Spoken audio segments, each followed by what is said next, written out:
रागातिरोगान् सततानुशक्तान् अशेषकाय प्रसृतान् शेषान् औत्सुक्यमोहारतिदाय जघान यो पूर्ववैद्याय नमोस्तु तस्मै.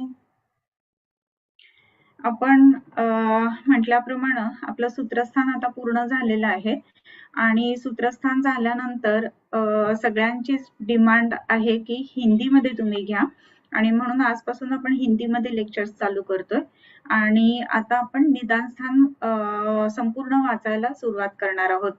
सो निदानाचा एक एक अध्याय घेत आपण पुढे जाणार आहोत. सो आजपासून हिंदीला आपण सुरुवात करतोय. सो बेअर विथ माय हिंदी.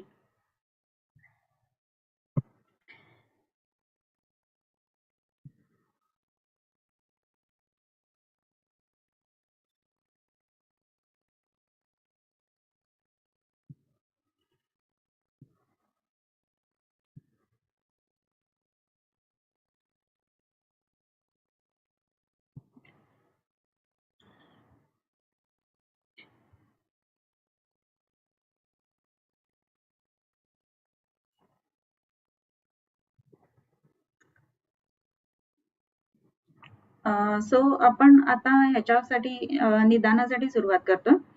सो आज से हम निदान पढ़ने जा रहे हैं. सो इस निदान में पहला जो अध्याय है वो है सर्वरोग निदान अध्याय. सो सर्वरोग निदान में क्या है कि बहुतांश रोग कौन कौन से कारण से होते हैं, उसके हेतु क्या होते हैं, उसकी संप्राप्ति कैसी होती है. बेसिकली वात पित्त और कफ ये तीन जो दोष है दूषण कर्तृत्वाद दोषाः ऐसे कहा गया है. सो ये जो दोष है इनके बढ़ने के कारण, इनके बढ़ने के हेतु क्या है, इनके प्रकोप के हेतु क्या है, इन सब का विवेचन जो है वो इस सर्वरोग निदान अध्याय में आ जाएगा. सो इस सर्वरोग निदान में क्या है वो आज हम जानने वाले हैं. तो पहला जो श्लोक है इसमें अष्टांग हृदये निदान स्थानम प्रथमोध्यायः अथ सर्वरोग निदानम व्याख्यास्यामः इति हस्माहुरात्रेयादयो महर्षयः. अतः इसके बाद में सर्वरोग निदान बताता हूँ. इसी तरह से भगवान आत्रेय ने कहा था. रोगः पाप्मा ज्वरो व्याधिर विकारो दुःखमामयः यक्ष्मातंक गदाबाधाः शब्दाः पर्यायवाचिनः. रोग के पर्यायी शब्द क्या क्या है ये बताए गए हैं. सो ये रोग के पर्यायी शब्द क्या क्या है, तो उसमें रोग ये पहले ही बताया गया है. रोग इसका मतलब क्या है वो भी आज हम जानेंगे. रोग इसका मतलब ऐसा है कि रौरवम गच्छति इति रोगः. रौरव इसका मतलब है कि नरक में जाने वाला. सो बहुत यातना जिसमें हो जाती है उसको रोग ऐसे कहा जाता है. सो रोग इसका मतलब है कि यातना देने वाला, बहुत ज्यादा तकलीफें देने वाला. इस तरीके से रौरवम गच्छति इति रोगः. फिर जो शब्द आया है वो है रोगः पाप्मा. ये जो है पाप्म कर्म जो है, ये कोई भी अगर हम पाप कर्म करते हैं तो उसमें ये रोग होने की संभावना ज्यादा रहती है और इसी के कारण रोग को पाप्मा ऐसा भी कहा गया है. अभी हमें ऐसा लगता है कि ये पाप पुण्य ये जो कर्म बताए गए हैं सो इसका और रोगों का क्या संबंध है. सो वो तो स्वर्ग और नरक देने वाले हैं, लेकिन ये जो पाप और पुण्य की जो संकल्पना है ये आयुर्वेद के अनुसार थोड़ी सी अलग है. दशविध पाप कर्म जिसको कहा गया है वो है हिंसास्तेहन्नथा कामम पैशून्यम परुषानृते संभिन्नालाप व्यापादम अभिद्यादृक् विपर्ययम पापं कर्मेति दशधा काय वाक मानसैहि त्यजेत. ये दशविध पाप कर्म कहे गए हैं. और ये कौन से है, तो हिंसा, अस्तेय वगैरह जो कुछ भी आगे बताए, हिंसास्तेयान अन्यथा काम जो मेरा नहीं है दूसरे का है उसकी कामना करना, ये सब जो है ना वो रोगों को बढ़ावा देने वाले हैं, रोग उत्पत्ति करने वाले हैं. अभी हमें ऐसा लगेगा कि दूसरे की जो कोई भी चीज है उसकी अगर हम इच्छा करते हैं तो उसके कारण क्यों रोग हो जाएंगे. सो ऐसा कहा गया है कि कोई भी हमें जो कामना करते हैं सो अगर वो मिल नहीं पाता है तो क्या हो जाता है, हम बहुत ज्यादा इरिटेट हो जाते हैं. दूसरी बात है कि हम कभी कभी उसके कारण गुस्सा भी हो जाते हैं और गुस्सा होने के कारण शरीर में पित्त प्रकोप रहेगा. पित्त प्रकोप के कारण अनेक विध व्याधि उत्पन्न हो जाएंगे. कभी कभी वो अगर बात जो अन्यथा काम दूसरे की जो चीज है वो हमने जान भी ली, मिल भी गई हमें, तो भी कैसे हो जाता है कि उससे हमारा संग हो जाता है। कुछ भी चीज अगर हमें मिलती है तो संग हो जाता है। और ये जो भगवान श्री कृष्ण की लिखी हुई जो भगवत गीता है उसमें कहा गया है कि ध्यायते विषयान् पुंसः संगस्तेषु उपजायते संगात् संजायते कामः कामात् क्रोधो विजायते क्रोधात् भवति सम्मोहः सम्मोहात् स्मृति विभ्रमः स्मृतिभ्रंशात् बुद्धिनाशो बुद्धिनाशात् प्रणश्यति, ये कहा गया है। अगर हम ये देखते हैं कि हाँ, मुझे वो बात मिल भी गई है तो भी क्या होता है, संग उत्पन्न होता है और उसके कारण संग से मोह उत्पन्न होता है, मोह से क्रोध उत्पन्न होता है, क्रोध से आगे जाके बुद्धिनाश और बुद्धिनाशात् प्रणश्यति, ये उसकी पूरी संप्राप्ति बताई गई है। और इसी के लिए पापमा ऐसे जो है वो दशविध पाप कर्मों को ये रोग की संज्ञा दी है कि रोगः पापमा ऐसे कहा गया है। और भी कुछ बातें इसमें है कि रोगः पापमा ऐसे कहते हैं तो पाप कर्मज भी है। दूसरी एक बात है कि ये जो रोग है वो पाप कर्म से उत्पन्न होते हैं और इसी के लिए उसको पापमा म्हणजे पाप जिसके अंदर होता है या फिर पाप स्वरूप जो होता है वो है ये रोग है। रोगः पापमा। और ये कभी कभी हम देखते हैं कि पाप और पुण्य ये दोनों जो संकल्पना बताई गई है उसमें अगर पाप किया जाता है तो उसका रास्ता जो है वो नरक की तरफ है और पुण्य किया जाता है तो उसका रास्ता जो है वो स्वर्ग की तरफ है।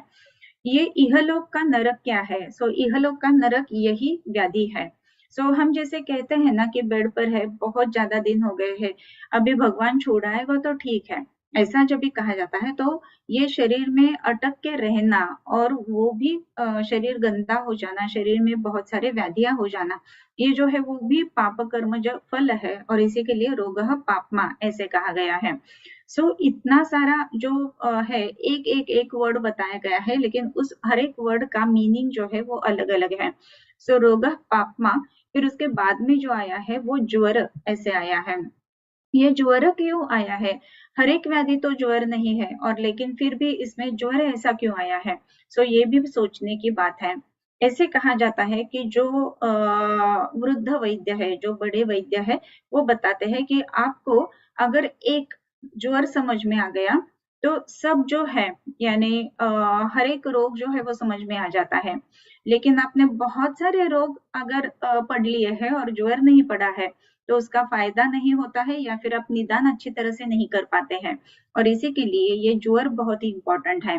और भी एक बात है कि जन्मांतयोर मोहमय संतापात्मा पजारजः, ऐसे आगे जाके ज्वर के बारे में बताया गया है। ये जन्मांतयो मोहमय, जन्म और अंत के समय उपस्थित है और इसी के लिए ज्वर कहा जाता है।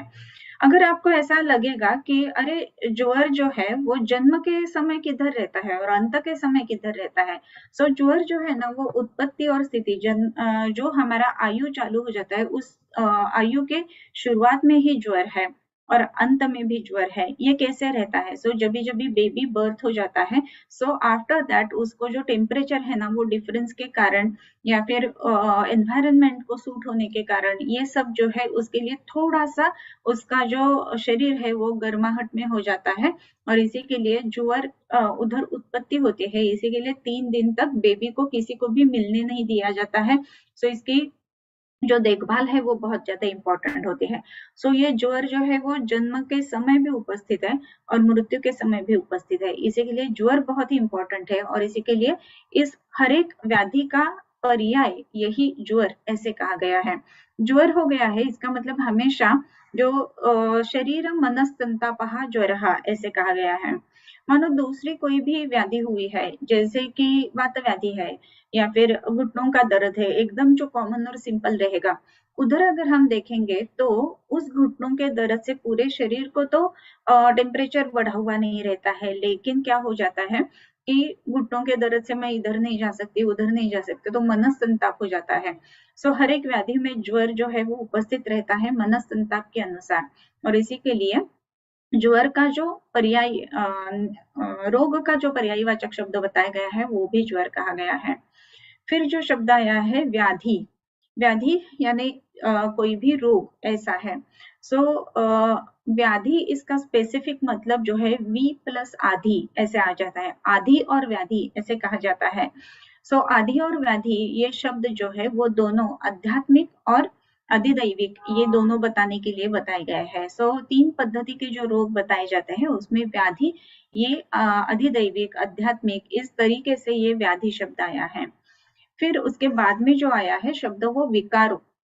विकार इसका मतलब क्या है? विकृति, इसी को विकार कहते हैं, या फिर विकार जिसे हम कह सकते हैं ये क्या है बेसिकली कि प्रकृति विकृति, इसके अनुसार हम विकृति ऐसा कहते हैं, राइट। किसी से दूसरी जो बात है उसकी उत्पत्ति हो गई है, तो जिससे उत्पत्ति होती है वो प्रकृति है और जो उत्पन्न होता है वो विकृति है, राइट। सो ये प्रकृति विकृति संबंध है। सो विकृति इज इक्वल टू विकार। हाँ, ये कैसे है? तो जब भी सृष्टि उत्पत्ति का सिद्धांत बताया है उसमें मूल प्रकृति ही अविकृति ही महदाद्या प्रकृति विकृतया सप्ताह, प्रकृति और विकृति षोडशस्तु विकार, विकार 16 बताए गए, न प्रकृति ही न विकृति ही पुरुष। ऐसे जो सांख्यकारिका में श्लोक आया है उसमें विकृति नाम विकार ऐसे आया है। सो किसी से उत्पन्न होने वाला। अभी ये व्याधि किससे उत्पन्न होता है? सो दोषों की विकृति जिधर जिधर हो जाती है, यानी दोषों का प्रकोप हो जाता है, या फिर किसी भी कारण दोष अपने स्थान से च्युत हो जाते हैं, तो विकार की उत्पत्ति हो जाती है। और इसी के लिए वो अलग सिम्टम्स है जो दोषों के अनुसार दिखते हैं, लेकिन उसमें धातु जो है उसके स्थान संचय भी रहता है। और इसी के लिए विकार ऐसे कहा गया है कि जो प्रोडक्ट है, किसका प्रोडक्ट है? सो दोषों का व्यापार और धातुओं का अबल होना, ये जो है उसका प्रोडक्ट है। इसके लिए दोष दूष सम्मूर्छना जनितो व्याधि ऐसे कहा गया है। सो ये विकार जो शब्द है वो हमें समझ में आ गया। ओके, सो रोग पापमा ज्वरो व्याधिर विकारो दुख आमयः। दुख ऐसा एक शब्द आया है इसके लिए। ये दुख ऐसा शब्द क्यों आया है? दुष्टानि खानि यस्य सः दुःखः। दुख इसका मतलब है कि जिसके ख यानी स्रोतस दुष्ट हुए हैं, इसको दुख ऐसे कहा गया है। सो दुख ऐसे जो भी हम कहेंगे ना, तो दुख और सुख ये दो बातों से हम देखते हैं। सो दुख क्या है? सो अगर हमारे स्रोतस जो है वो दुष्ट हुए हैं, सो दुष्टानि खानि यस्य सः दुःखः, यानी अगर स्रोतो विकृति है तो ही व्याधि जन्म लेता है, राइट। सो स्रोतो विकृति क्या है ये देखने के लिए इम्पोर्टेंट है कि स्रोतो विकृति कौन कौन सी बातों से हुई है। अगर हम देखते हैं कि स्रोतों के जो अलग अलग दुष्टि के कारण बताए गए, रसव स्रोतस का दुष्टि का कारण, रक्तव स्रोतस का दुष्टि का कारण, ये अलग अलग बताए गए हैं। उस कारण से जो स्रोतस की विकृति हुई है और जो दोष बढ़ा हुआ है उसके अनुसार व्याधि उत्पन्न हो जाएगा। जो स्रोतस विकृत है वो व्याधि उत्पन्न कर देता है। जैसे कि हमें मालूम है कि कुष्ठ रक्तज व्याधि है, अधि मांस प्रकोपज व्याधि है, ये अलग अलग प्रकोपज व्याधि ऐसे कहे गए हैं। सो ये जो जो कोई भी स्रोतस विकृत रहेंगे उसके कारण व्याधि की उत्पत्ति होती है, और इसी के लिए उसको दुख ऐसे कहा गया है। दुष्टानि खानि यस्य सः। फिर आमयः ऐसा एक शब्द आया है। आमय इसका मतलब क्या है? सो आमय ये जो मतलब है आम से युक्त आमय। कोई भी व्याधि की अगर हम संप्राप्ति देखते हैं तो उसमें जो इम्पोर्टेंट 5 घटक होते हैं व्याधि के, सो उसमें आम ये इम्पोर्टेंट घटक है। सो आम क्या है? सो हम जब भी देखते हैं कि आम की व्याख्या क्या है, हमने सूत्र स्थान में पढ़ा हुआ है कि अलग अलग उष्मणा अल्पबलत्वेन धातुम आद्यम अपाचितम दुष्टम आमाशयगतम रसम आमम प्रचक्षते अन्य दोषेभ्य एवाति दुष्टेभ्यो अन्योन्य मूर्छना उपद्रवेभ्यो विषस्येव वदन्ति आमस्य संभवम। ये आम कैसे उत्पन्न होता है वो बता दिया, और इस आम से संप्राप्ति होकर फिर व्याधि उत्पन्न होता है। और इसी के लिए ये जो अलग अलग व्याधि है, ये बहुत अलग अलग जो व्याधि हम देखते हैं उसमें सामता होना या फिर आम का रोल होना, ये बात इंपॉर्टेंट है। और आम से युक्त, इसी के लिए उसको आमय ऐसे कहा गया है। सो देखने के लिए ये सिनोनिम्स है, लेकिन इसका हर एक का जो मीनिंग है वो अलग अलग है। सो पहली लाइन फिर से एक बार पढ़ेंगे। रोग पापमा ज्वरो व्याधिर विकारो दुखम आमयः। फिर उसके बाद में जो शब्द आया है वो है यक्ष्मा। यक्ष्मा का क्या है वो हम देखते हैं। सो यक्ष्मा इसका मतलब है राजयक्ष्मा, राइट। तो जो राजाओं को हुआ था, राजाओं का जो रोग है उसको राजयक्ष्मा ऐसा कहा जाता है। सो राजयक्ष्मा अगर देखते हैं तो उसका जो एक श्लोक आया है उसमें कैसा बताया गया है कि आगे बहुत ज्यादा व्याधि है और पीछे भी बहुत ज्यादा है। तो इसी के लिए उसको राजयक्ष्मा कहते हैं। जैसे राजा चलता है ना, राजा अकेला कभी घूमता नहीं है, पहले उसका स्क्वाड सब आ जाता है, फिर राजा उतरता है, फिर उसके बाद में सब उसका स्क्वाड रहता है। सो बीच में वो रहता है, उसके आगे और पीछे बहुत सारे लोग रहते हैं, इसी को राजा ऐसे कहा जाता है। फिर ये जो राजा है वो राजयक्ष्मा है, जो राजयक्ष्मा प्रातिनिधिक बताया गया है। सो राजयक्ष्मा क्यों? क्योंकि राजयक्ष्मा में बहुत सारे लक्षण, बहुत सारे रोग पहले आ जाते हैं, राजयक्ष्मा की उत्पत्ति होती है और फिर उसके आफ्टर इफेक्ट्स या फिर उपद्रव जो है वो भी बहुत सारे हैं। अनेक रोगानुगतो बहुरोग पुरोगमः राजयक्ष्माक्षय शोषो रोगराट इति च स्मृतः, ऐसे कहा गया है। सो ये क्या है? सो अनेक रोगानुगतो, अनुगत इसका मतलब उसके पीछे चलने वाले, राजेश का पीछे बहुत सारे रोग चलने वाले हैं, और बहुरोग पुरोगमः उसके पहले बहुत सारे रोग देखने के लिए मिलते हैं। सो अलग अलग लक्षण बहुत दिन देखने के लिए मिलेंगे, फिर ये राजयक्ष्मा उत्पत्ति होती है।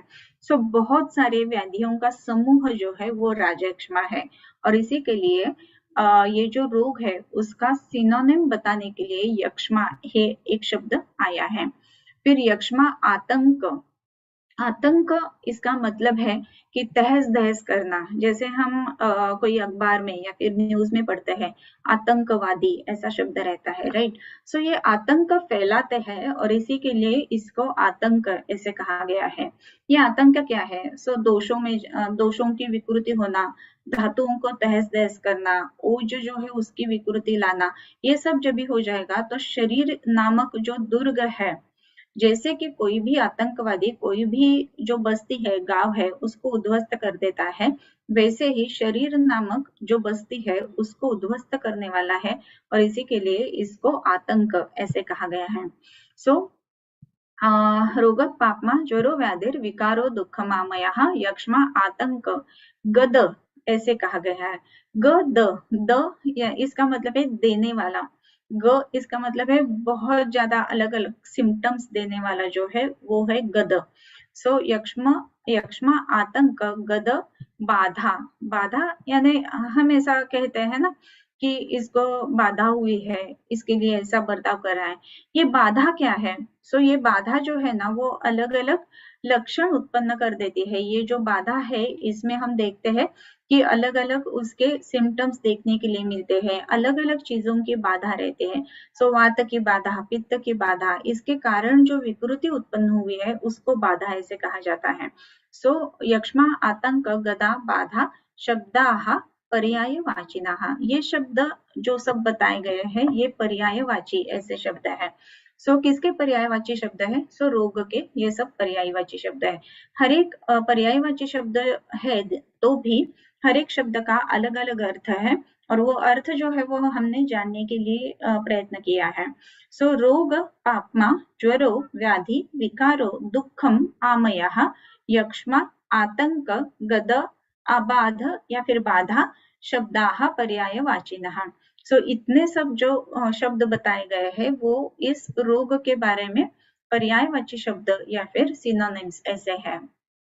फिर उसके बाद में का जो श्लोक है उसमें निदानम पूर्व रूपाणी रूपाणी उपशयस्तथा संप्राप्तिश्चेति विज्ञानम रोगाणाम पंचधा स्मृतम। ये कौन कौन से रोग है कि या फिर रोगोत्पत्ति के विज्ञान करने के लिए कौन कौन से पंच टूल्स है जिसको हम कह सकते हैं, वो जो है वो निदान, पूर्व रूप, रूप, उपशय, अनुपशय और संप्राप्ति, ये जो है वो रोगाणाम विज्ञानम पंचदाहा स्मृतम। कोई भी रोग को जानने के लिए पंचविध जो अलग अलग क्या कह सकते हैं कि उपाय है, वो जो है वो 5 उपाय बताए जा रहे हैं। ये कौन से 5 उपाय है? तो निदानम, निदान इसका मतलब ऐसा है कि हेतु, इसका हेतु क्या है वो हम देखते हैं। हमेशा कोई भी अगर व्याधि उत्पन्न होता है तो इसका हेतु क्या है, और हेतु के अनुसार चिकित्सा करना, ये बात इंपॉर्टेंट है। और इसी के लिए इसका हेतु क्या है ये देखना जरूरी है। अगर ज्वर है तो ज्वर लक्षण है कि मनस संताप है या फिर शरीर संताप है। फिर इसका हेतु क्या है? हेतु के अनुसार अलग अलग लक्षण देखने के लिए मिलेंगे और चिकित्सा भी अलग अलग हो जाएगी।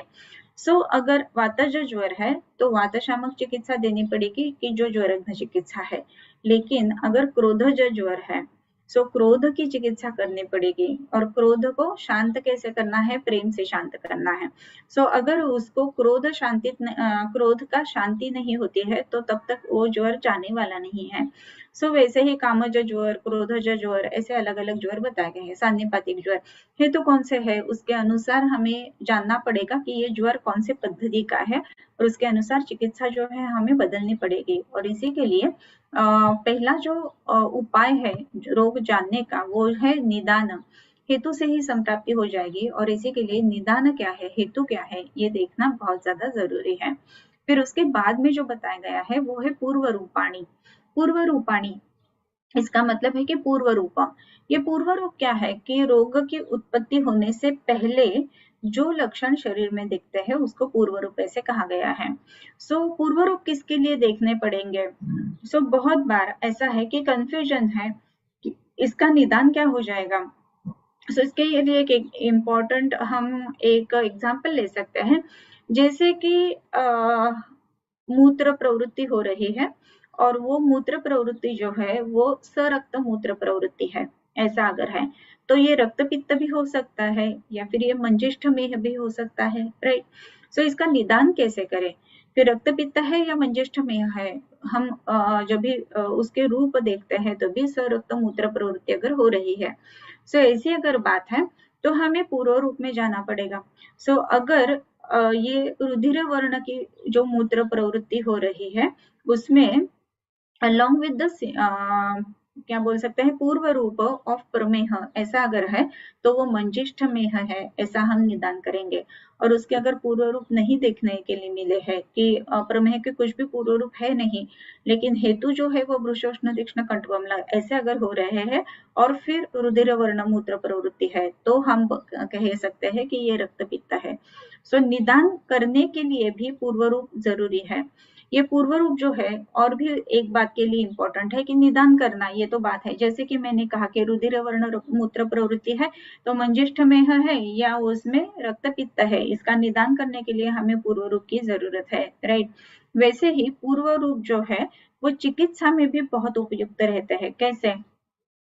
अगर हम पूर्व रूप की अवस्था में ही जान लेते हैं कि ये जो व्याधि है ये इस तरफ जा रहा है, पूर्व रूप अवस्था में ही अगर चिकित्सा की जाती है तो वो ज्यादा सुकर भी हो जाती है, जो चिकित्सा है वो सरलता से भी की जाती है और व्याधि की उत्पत्ति नहीं होगी। तो इसका मतलब ऐसा है कि उधर ही अगर हम दोषों को शमन अवस्था में लेके जाते हैं तो व्याधि उग्र रूप धारण नहीं करेगा, ये बात इंपॉर्टेंट है। और इसी के लिए जो ज्वर के पूर्व रूप है उधर ही अगर हमने लंघन दिया तो ज्वर उत्पत्ति होगी ही नहीं। या फिर जो रक्त पित्त के प्रमेय रूप पूर्व रूप बताए गए हैं उसी में अगर हमने आहार बदल दिया उसकी चिकित्सा की, खाने में पित्त शमन ऐसे अगर उसमें कोई बातें ऐड कर दी जैसे कि मोरावला है, गुलकंद है, या फिर उसकी जो चिकित्सा है उसमें पित्त शमन द्रव्य ऐड कर दी तो क्या हो जाएगा? इसमें वो रक्त पित्त की अवस्था में जाएगा ही नहीं। कोई भी व्याधि उग्र रूप धारण नहीं करेगा अगर हम पूर्व रूप की अवस्था में ही अगर उसकी चिकित्सा करते हैं। चिकित्सा के अनुसार भी ये पूर्व रूप और रूप ये जानना बहुत इंपॉर्टेंट होता है। इसके बाद में निदानम पूर्व रूपाणी रूपाणी, फिर ये बहुत ही इंपॉर्टेंट के रूप से ही व्याधि जाना जाता है। उसके लक्षण कौन से हैं, इसी को हम रूप ऐसे कहेंगे। लक्षण यानी कुछ व्यवच्छेदक लक्षण रहते हैं कि कोई भी व्याधि है तो ये बातें होगी ही। इसको व्यवच्छेद कहा जाता है, जैसे कि ज्वर का देह और मनस संताप ये व्यवच्छेद लक्षण है, राइट। वैसे ही जो आम बात है उसका वृश्चिक दंशवत वेदना ये व्यवच्छेदक लक्षण है। ये लक्षण जो है वो जानने से हमें पता चलेगा कि ये व्याधि हो रहा है। व्याधि का निदान करने के लिए ये व्यवच्छेदक लक्षण या फिर उसके पूर्व रूप यानी लक्षण ये जानना बहुत ही ज्यादा जरूरी होता है। फिर उपशयस्तथा ऐसे कहा गया, उपशय अनुपशयाभ्याम गूढ़लिंगम व्याधिम परीक्षित ऐसे कहा गया है। उपशय और अनुपशय, इससे हमें गूढ़ लिंग व्याधि जो है उसकी चिकित्सा भी और उसको जानना भी, ये बातें करना जरूरी है। जैसे क्लासिकल उदाहरण दिया जाता है कि आमवात है और संधिगत वात है।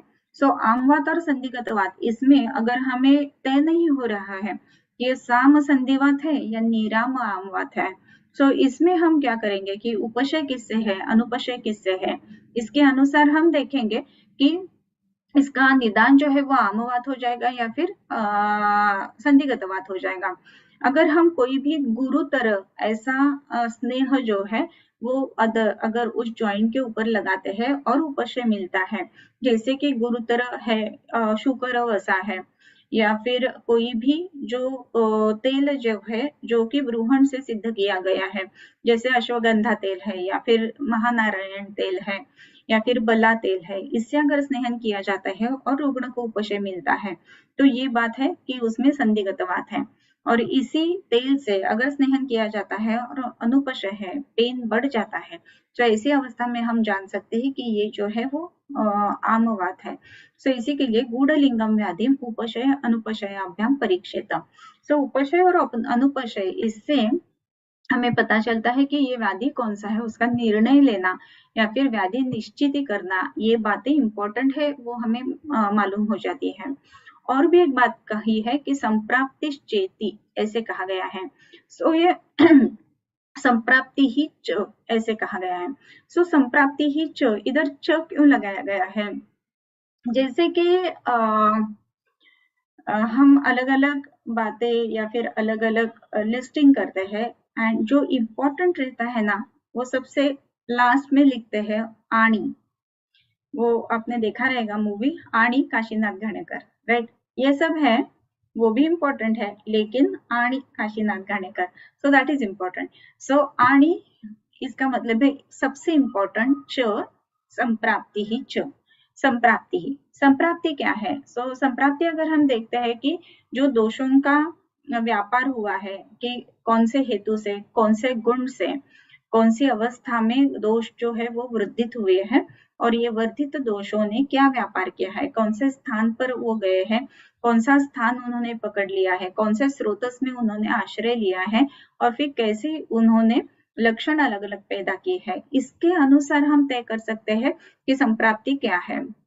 कभी कभी ऐसा है कि हम अलग अलग तरीके से देखते हैं कि एक ही संप्राप्ति है वो स्थान भेद से अलग अलग जगह पर हो जाती है, तो उसे अलग अलग नाम दिए जाते हैं। जैसे कि उदर, ऐसे हम कहेंगे। सो उदर जो है वो अगर पेट के अंदर आश्रित है तो उसे हम उदर कहेंगे। वही पानी जमना अगर क्या बोल सकते हैं कि उसके जो कवरिंग्स रहते हैं, मेनिंजेस है, तो हम उसको जो उरस्थ, जो उदरस्थ उदर है, वही स्थान भेद करके जो है वो मस्तिष्क में चला गया है, तो मस्तिष्क के लक्षण अलग मिलेंगे लेकिन संप्राप्ति उस तरीके से रहेगी। वही अगर विकृति है और उन्होंने स्थान अगर घुटने का लिया है तो उसको हम क्रोष्टुक शीर्ष ऐसे कहेंगे। सो स्थान भेद से ये अलग अलग संप्राप्तियां होती है और व्याधि का नाम भी अलग अलग हो जाता है, और इसी के लिए उसको संप्राप्तिश्च इति ऐसे कहा गया है। और भी एक बात संप्राप्ति के बारे में इम्पोर्टेंट है कि संप्राप्ति जब भी हम देखते हैं तो उसमें कौन से गुण से, कौन से कारण से संप्राप्ति हुई है, कौन से हेतु से निदान सेवन से ये बातें हुई है, उसके अनुसार इस व्याधि का जो गौरव और लाघव है वो भी डिपेंडेंट रहेगा। गौरव और लाघव कैसे कि अगर बहुत सारे हेतु है तो जो व्याधि है वो शीघ्र उत्पत्ति हो जाएगी और उसका जो आगे जाने वाला उपद्रव उदर का है वो भी बहुत जल्दी देखने के लिए मिलता है। और अगर कम हेतु से संप्राप्ति होती है तो व्याधि चिकित्सा जो है वो भी सुकर हो जाती है और व्याधि जो है वो जल्दी कम हो जाता है। सो इसी के लिए संप्राप्ति ये देखना, ये बात भी उतनी ही इम्पोर्टेंट रहती है। सो अभी 2 श्लोकों में संप्राप्तिश्चेति विज्ञानम रोगाणाम पंचधा स्मृतम, रोगाणाम विज्ञानम पंचधा, पंचविध प्रकार से रोगों को हम जान सकते हैं। ये पंचविध प्रकार कौन से हैं? सो निदान, पूर्व रूप, रूप, उपशय, संप्राप्ति, ये सब जो है वो पंचविध बताए गए हैं, रोगों के ज्ञान के उपाय बताए गए हैं। सो रोगपाप्मा जरो व्याधिर्विकारो दुःखमामयाः यक्ष्मातङ्कगदाबाधाः शब्दाः पर्यायवाचिनः निदानं पूर्वरूपाणि रूपाणि उपशयस्तथा संप्राप्तिश्चेति विज्ञानम रोगाणां पंचधा स्मृतम। इसके बाद में का जो श्लोक है वो पढ़ के रुकते हैं, फिर नेक्स्ट यानी फ्राइडे को फिर से लेक्चर होगा, उस समय ये कंटिन्यू करेंगे। निमित्त हेत्वायतन प्रत्ययोत्थान कारणैः निदानमाहुः पर्यायैः प्राग्रूपं येन लक्ष्यते उत्पित्सुरामयो दोष विशेषेणानधिष्ठितः लिंगम अव्यक्तम अल्पत्वात् व्याधीनां तद यथायथम। हरिओम। आज के इस सेशन में हमने रोग के पर्यायवाची शब्द और रोग को जानने के पंचविध उपाय इसके बारे में जान लिया है।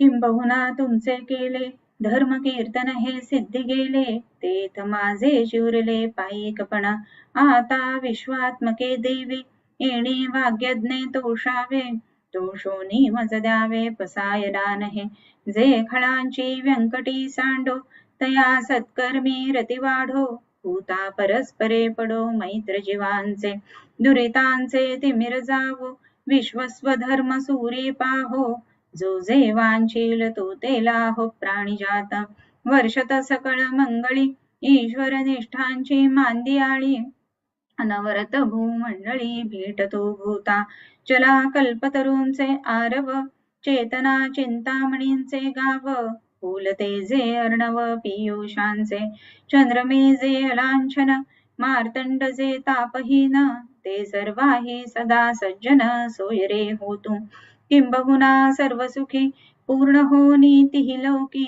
भजिजो आदि पुरुखी अखंडित आणि ग्रंथ उपजविये विशेषी लोकी इये दृष्टा दृष्ट विजय हो आवेजी येथ म्हणे श्री विश्वेश्वरावो हा होईल दान पसावो येणे वरे ज्ञान देवो सुखिया झाला येणे वरे ज्ञान देवो सुखिया झाला येणे वरे ज्ञान देवो सुखिया